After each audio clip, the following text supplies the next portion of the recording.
I'll be moving to next question. Forest carbon partnership facility को लेकर यहाँ पर सवाल पूछा गया है.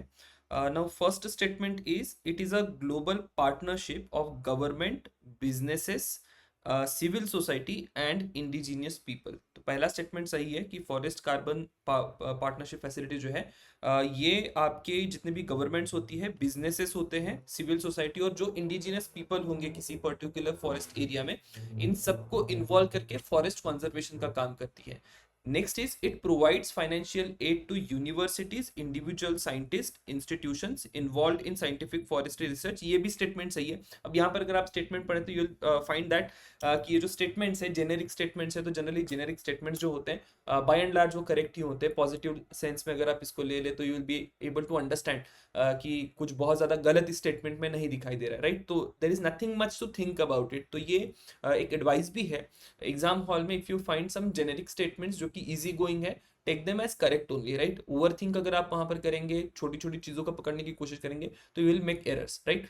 Now, third statement, it is reading that it assists the countries in their REDD plus, that is reducing emissions from deforestation and degradation plus efforts by providing them with financial and technical assistance. ये भी statement सही है, ठीक है. तीनों ही statement यहाँ पर correct है. Now, आपका जो करेक्ट आंसर होगा that should be option D. 1, 2 and 3 is correct answer. क्या क्या कीवर्ड और कंसेप्ट यहाँ से पिक करने हैं, तो सबसे पहला तो आपको समझना होगा कि forest carbon partnership facility exactly क्या होती है, and second thing is REDD and REDD plus exactly क्या है.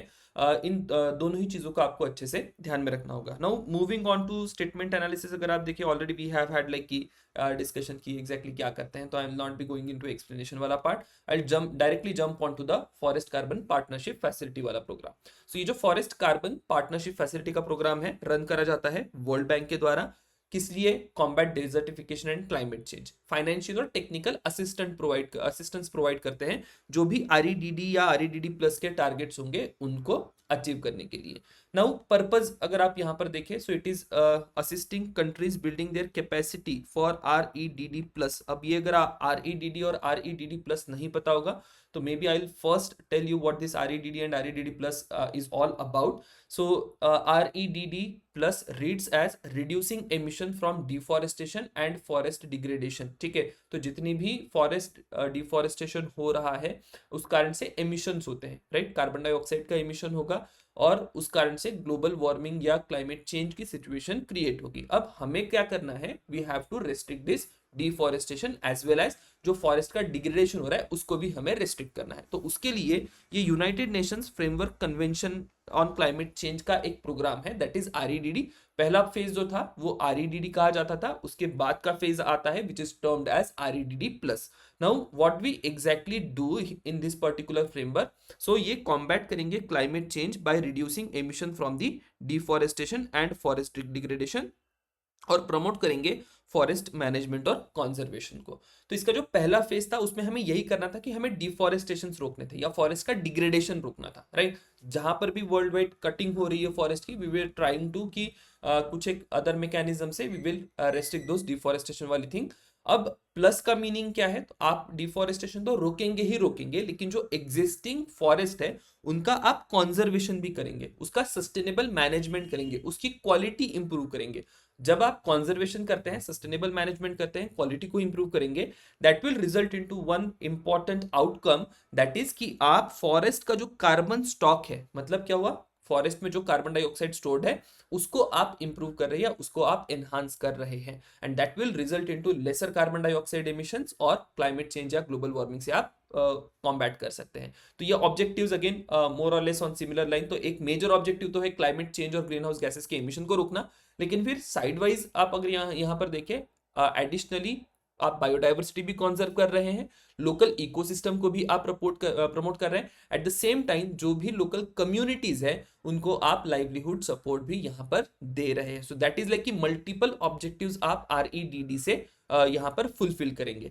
सो इसके फेजेस भी दिए हैं. I really do not think ये फेजेस वगैरह आपको ध्यान में रखने होंगे. बाय एंड लार्ज एक बेसिक आइडिया अगर आपकी आरईडीडी और आरईडीडी प्लस को लेकर क्लियर है तो you should be in a good position.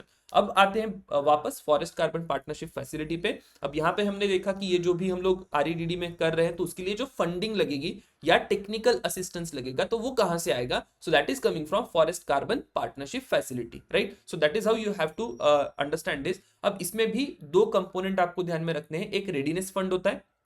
Now this readiness fund क्या होगा? ये फोकस करेगा कैपेसिटी बिल्डिंग पे, डेवलप करेगा नेशनल आरईडीडी प्लस स्ट्रेटेजी और प्रिपेयर करेगा कार्बन फाइनेंस ट्रांजैक्शंस के लिए। सपोर्ट करते हैं activities such as forest monitoring system, safeguard करेंगे, स्टेक होल्डर कंसल्टेशन करेंगे। तो ये हो जाएगा आपकी रेडीनेस फंड में। इससे भी इंपॉर्टेंट जो फंड है जो आपको ध्यान में रखना है, जिसके ऊपर सवाल पूछा जा सकता है, that will be carbon fund. ठीक है, कार्बन फंड क्या करता है? It provides payment for the verified emission reduction generated by REDD plus. मतलब आपने जो डिफॉरेस्टेशन रेस्ट्रिक्ट करा उससे जो भी एमिशन का रिडक्शन हुआ वो पहले वेरीफाई होगा और उस वेरिफिकेशन के बाद you will get funds from this carbon fund. ठीक है, तो ये परफॉर्मेंस बेस्ड सिस्टम है। तो ये भी आपको ध्यान में रखना होगा कि किस प्रकार से ये कार्बन फंड ऑपरेट करता है। So there is a potential question in carbon fund वाला क्वेश्चन। सो बाकी अगेन बोल बच्चन टाइप सिनारियो आपको यहाँ पर दिखाई देगा कि ग्लोबल पार्टनरशिप है, इंडिया का भी रोल है, इंडिजिनस पीपल पे हम लोग यहाँ पर फोकस करेंगे। So this point is also important क्योंकि ये आपके स्टेटमेंट में भी पूछा गया है। सो that is about forest carbon partnership facility and REDD and REDD plus. अब इसी को लेके 2016 में भी क्वेश्चन आता है। Now just look at how we are approaching कि पहले हमने यहाँ पर आरईडीडी कीवर्ड आइडेंटिफाई करा था 2015 में, वी रीड अबाउट आरईडीडी। और 2016 का अगर आप क्वेश्चन देखें so there is a discussion कि यूनाइटेड नेशंस का जो आरईडीडी प्लस प्रोग्राम है वो किस किस एरियाज में कंट्रीब्यूट करेगा।